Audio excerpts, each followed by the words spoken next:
তো আমরা এখন আছি কঙ্কালীতলা মন্দিরের সামনে। এই মন্দিরে এখনো পর্যন্ত কিন্তু কোনো মূর্তি পুজো হয় না। কথিত আছে নাকি এখানে যতবারই মূর্তি বানানোর চেষ্টা করা হয়েছে, কোমরের ওপর থেকে কিন্তু মূর্তি আর বানানো সম্ভব হয়নি।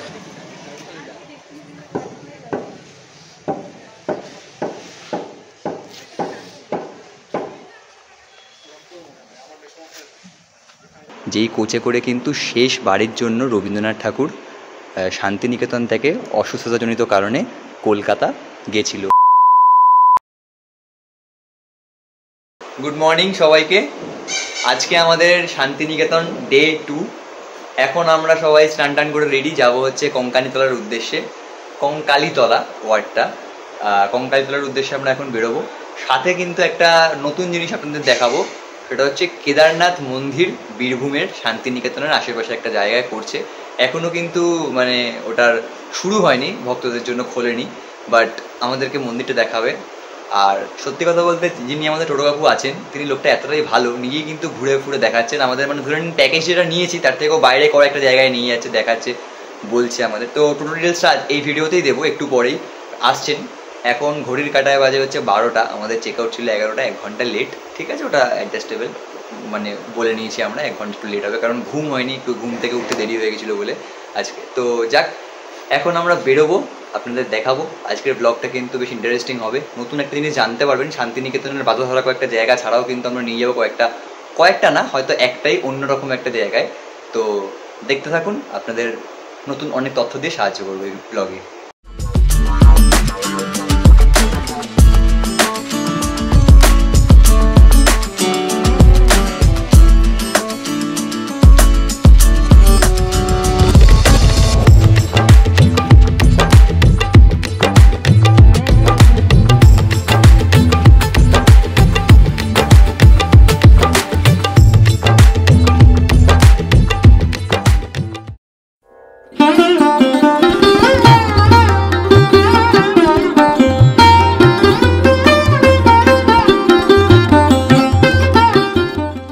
বোলপুর থেকে কঙ্কালীতলা যাওয়ার পথে আমাদের টোটো দাদা দেখালো নবনির্মিত এই মন্দির, যা দেখতে কেদারনাথ মন্দিরের মতো।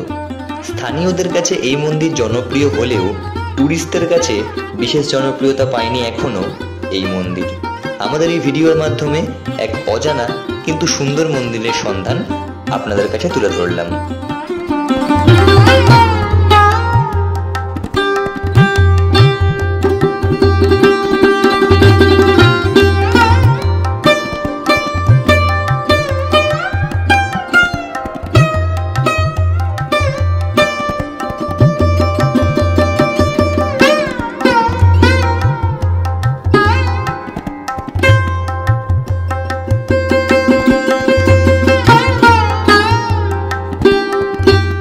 এখন আছি কঙ্কালীতলা মন্দিরের সামনে, এই হচ্ছে মন্দির।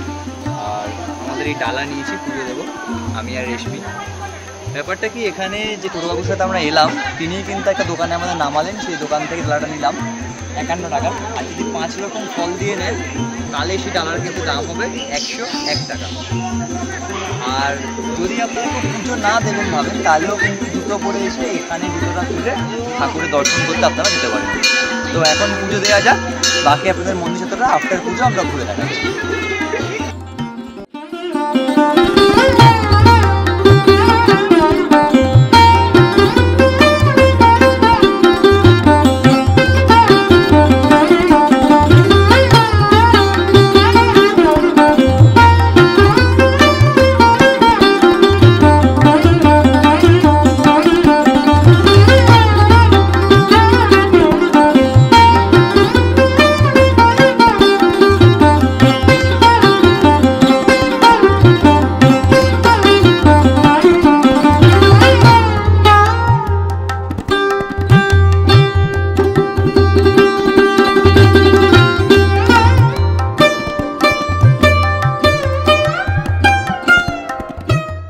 আমার পেছনের এই নদীটাই হচ্ছে কোপাই নদী।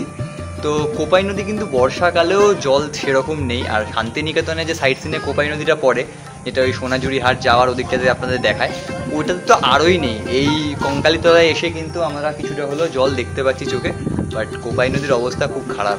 এর নদী বলার যোগ্যতা হারিয়ে ফেলেছে নদীর আস্তে আস্তে। তো কোপাই নদীটা দেখালাম। আর কঙ্কালীতলার গল্পটা সেটা নেক্সট ভিডিওতে আপনাদের বলছি। আচ্ছা, কঙ্কালীতলার মন্দিরের হিস্ট্রিটা হচ্ছে, এই মন্দিরে এখনও পর্যন্ত কিন্তু কোনো মূর্তি পুজো হয় না। কারণ কথিত আছে নাকি এখানে যতবারই মূর্তি বানানোর চেষ্টা করা হয়েছে, কোমরের ওপর থেকে কিন্তু মূর্তি আর বানানো সম্ভব হয়নি, ভেঙে পড়ে গেছে। তাই ফটো পুজো করা হয়। আর পুকুরে যেখানে ওই মার্ক করা আছে ওই জায়গাটাতে একটা পাথর ডোবানো আছে, সেই পাথরটা কিন্তু তুলে বছরের এক সময় পুজো করা হয়। তো এই কারণে কিন্তু কঙ্কালীতলায় কোনো মূর্তি নেই। আর কঙ্কালীতলায় মায়ের কোমর পোর্শনটা পড়েছিল, সেই থেকে এর নাম কঙ্কালীতলা মন্দির। খুব জাগ্রত একটা মন্দির, সতীপীঠের কিন্তু শেষ পীঠ, এটা 51 পীঠের শেষ পীঠ এই কঙ্কালীতলার মন্দিরটা। আমরা এখন আছি গীতাঞ্জলি রেল মিউজিয়াম, যেটা কিন্তু বোলপুর শান্তিনিকেতন স্টেশন থেকে ঠিক বেরিয়েই উল্টো দিকে। তো এখানে এন্ট্রি হচ্ছে 30 টাকা করে। আর এখানে কেন বসে আছি, কারণ আমাদের ট্রেন হচ্ছে 4:25-এ, এখন বাজে হচ্ছে ওই 2টো মতো ঘড়ির কাঁটায়। তো 2 ঘন্টা আমরা কঙ্কালীতলাটা দেখে আর রেল মিউজিয়ামটা দেখতে এসেছি। রেল মিউজিয়ামটা কিন্তু শুধু ওই নামেই হচ্ছে এটা গীতাঞ্জলি রেল মিউজিয়াম, বাট রেলের তেমন কিছু এখানে দেখার নেই। এখানে রবীন্দ্রনাথ ঠাকুর রিলেটেড সব কিছু আছে। যে ছবিগুলো বিশেষ করে আপনি বিশ্বভারতী ক্যাম্পাসে দেখে এসছেন সেগুলোই, আবার কিছু ছবি নতুন কিছু আছে। আর রেলের একটা বগি আছে, যে বগিটা করে নাকি শেষবার রবীন্দ্রনাথ ঠাকুর কলকাতা থেকে বিশ্বভারতীতে এসেছিলেন। এই রেলের বগিটা আছে, যে বগিটা এখন আমরা দেখিনি, দেখবো। এখানে একটু বসে সময় কাটাচ্ছি। ভেতরে রেলের অ্যানাউন্সমেন্টও শোনা যাচ্ছে। তো আমরা এখন বসে আছি, 4:35 আমাদের ট্রেন, যেটা Haldibari Kolkata try weekly superfast. Ticket এবারেও আমরা পাইনি, জেনারেলি উঠতে হবে, তো ওই ট্রেনেই যাব। তো ভেতরে যেহেতু ফটোগ্রাফি বা ভিডিওগ্রাফি বারণ, তাই এখানে ব্যালকনি চত্বরটায় বসেছি। বিশাল বড় কিন্তু মিউজিয়ামটা। সত্যি কথা বলতে কি, এই মিউজিয়ামে আমরা ছাড়া আর একজনও কোনো ভিজিটার নেই। এমনকি যখন টিকিট কাটলাম, যিনি টিকিট কেটে দিলেন তিনি এসে মিউজিয়ামের লাইট ফ্যান সব অন করলেন। তার আগে কিন্তু মিউজিয়ামের লাইট ফ্যান সব অফ করা ছিল। মানে যেহেতু একজনও এখানে কোনো ভিজিটার নেই, তাই লাইট ফ্যান সম্পূর্ণ বন্ধ ছিল। তো আমরা চালু করে দিল। তো ওই জন্যই এখানে বসে বেশ সুন্দর হাওয়া দিচ্ছে, টাইম স্পেন্ড করছি। লোকেশনটা আপনাদের একবার দেখাই দে।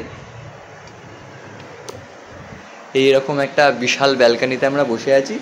এই হচ্ছে শান্তিনিকেতন রেল স্টেশন, আর এইখানটাতে আমরা হচ্ছে বসে আছি। এটা হচ্ছে এন্ট্রি প্লেসটা, এই যে এটা এন্ট্রি। এখান দিয়ে ঢুকে প্রচুর কিছু দেখার আছে ছবি, বাট অত ছবি ঠিক দেখা পড়া যদি ঠিক মতো দেখতে বা পড়তে চান তাহলে কিন্তু ঘন্টা 5 সময় লেগে যাবে। 2 তলা এটা ফ্লোর, 3 তলা আছে, বাট 3 তলা কিন্তু ভিজিটারদের জন্য ওপেন নয়, ওখানে ওঠা যাবে না। তো যাক, আমরা এখন আড্ডা মারছি, লাঞ্চ এখনও দুপুরের করিনি। এরপর লাঞ্চ করে সোজা উঠে যাবো কিন্তু আমরা ট্রেনে।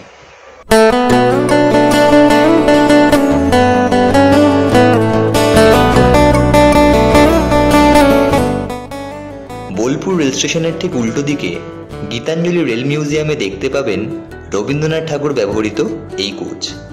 এই কোচ করেই শেষবারের মতো রবি ঠাকুর বোলপুর থেকে কলকাতা ফিরেছিলেন। সব ধরনের সুব্যবস্থা সম্পন্ন এই কোচ আপনাদের সকলকে দেখার সুযোগ করে দিলাম এই ভিডিওর মাধ্যমে।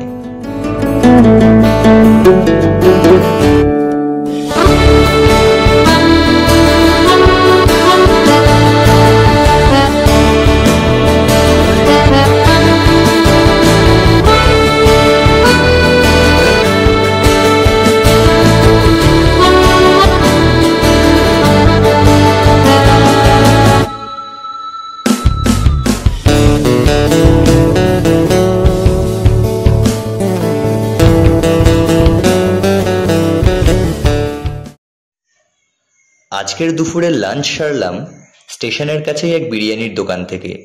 100 টাকা প্লেট চিকেন বিরিয়ানি, কিন্তু স্বাদ ছিল দুর্দান্ত। সচরাচর দেখবেন না যে ট্রেনগুলো নর্থ বেঙ্গল থেকে আসে রামপুরহাট মালদা টাউনের ওপর দিয়ে, তার জেনারেল কম্পার্টমেন্টের এই অবস্থা। এই অবস্থা মানে কিন্তু খারাপ ভাববেন না এই ওয়ার্ডটা শুনে। দেখুন, আমি একটা সিটে, এই অবস্থা, পাশে সুকল্প, এদিকে বসা, এদিকে রেশমি। এই হচ্ছে ট্রেনটার বর্তমান সিনারিও, এই হচ্ছে প্রেজেন্ট সিনারিও ট্রেনটার। আর এটা কিন্তু ওই 3 মাস 4 মাস আগের টিকিট কেটে ওই রিজার্ভেশন করে কোনো টিকিট না, এটা রানিং। আজকে 4:35 ট্রেন, 4টের সময় সুপারফাস্টের টিকিট কাটলাম। ট্রেনটা হচ্ছে Haldibari Kolkata try weekly superfast. Train নাম্বারটা কি ছিল? 12364। আচ্ছা 12364 ট্রেন নাম্বার। এই ট্রেনটা যারা আপনারা রামপুরহাট বা রামপুরহাট, বোলপুর বা আপনারা মালদা থেকে কোথাও ট্রেনের টিকিট পাচ্ছেন না, আপনারা আসতে চাইছেন জেনারেলের, তারা কিন্তু এই ট্রেনটা প্রেফার করতে পারেন। আর যেটা তখন বলছিলাম লাঞ্চ করে নিই, লাঞ্চে কিন্তু বোলপুর স্টেশন থেকে জাস্ট 2 পা হেঁটে একটা বিরিয়ানির দোকান আছে, কলকাতা রয়্যাল বিরিয়ানি দোকানটার নাম। 100 টাকায় চিকেন বিরিয়ানি ডিম ছাড়া, কিন্তু দারুণ টেস্ট। আর এসিতে বসে কিন্তু খাওয়ার ব্যবস্থা আছে 100 টাকাতেই। ওই লাঞ্চ করে আমরা ট্রেনে উঠলাম। সত্যি কথা ভেবেছিলাম যে ভরপেটটা খেয়ে ট্রেনে দাঁড়িয়ে দাঁড়িয়ে হয়তো ফিরতে হবে, জেনারেলে টিকিট নেই। সেক্ষেত্রে অবস্থা দেখুন, বর্ধমান অবধি কিন্তু আমরা বসে এসেছি। আফটার বর্ধমানের সিনারিওটা পুরো চেঞ্জ হয়ে গেল। তো যাক, মনে হচ্ছে এটা আপনাদের পক্ষে হেল্পফুলই হবে ইনফরমেশানটা। তো একটা শেয়ার করে কিন্তু অন্যদেরকে জানিয়ে দেবেন, তাহলে তাদেরও হেল্প হবে। আর আরেকটা জিনিসও বলে দিই, এই ট্রেনটার সামনের 3টে বগি হচ্ছে জেনারেল। ইঞ্জিনের পর থেকে ফার্স্ট 3টা জেনারেল, তারপর থেকে কিন্তু রিজার্ভেশন আর এসি। আর ট্রেনটা সম্পূর্ণ চেয়ার কার। আবার দেখা হচ্ছে কলকাতায় নেমে।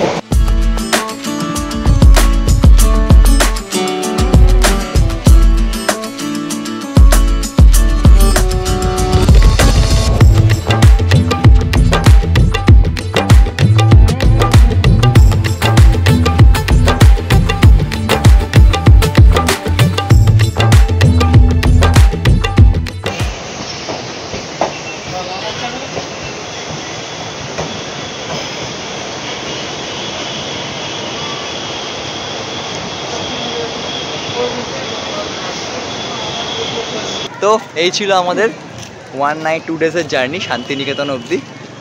কলকাতা স্টেশনে এসে যেটা শেষ হলো, একটা সুন্দর অভিজ্ঞতা দিলাম আপনাদের, এই ট্রেনটার সম্পর্কে খোঁজও দিলাম। আচ্ছা, এই ট্রেনটার কিন্তু আমরা আপেরও একটা ভিডিও করেছি রামপুরহাট অবধি, এটা আই বাটনে গিয়ে আপনারা দেখতে পারেন। ওই ভিডিওটা কিন্তু 10K ভিউজ অলরেডি ক্রস করে গেছে আমাদের। তো আমাদের কিন্তু ভিউজ আপনারা দিচ্ছেন, বাট সাবস্ক্রাইব করছেন না চ্যানেলটাকে, এটা কিন্তু একটা অভিযোগ আমাদের। তো চ্যানেলটা যেমনই দেখছেন একটা চট করে সাবস্ক্রাইব করে দেবেন, যাতে এরকম সেম হেল্পফুল ভিডিও আপনারা আরও দেখতে পান। খুব শীঘ্রই দেখা হবে আবার একটা কোনো নতুন ব্লগ থেকে, নতুন জায়গা থেকে। আজকের এই শান্তিনিকেতন এপিসোড ছিল এত অবধি। সবাইকে টাটা।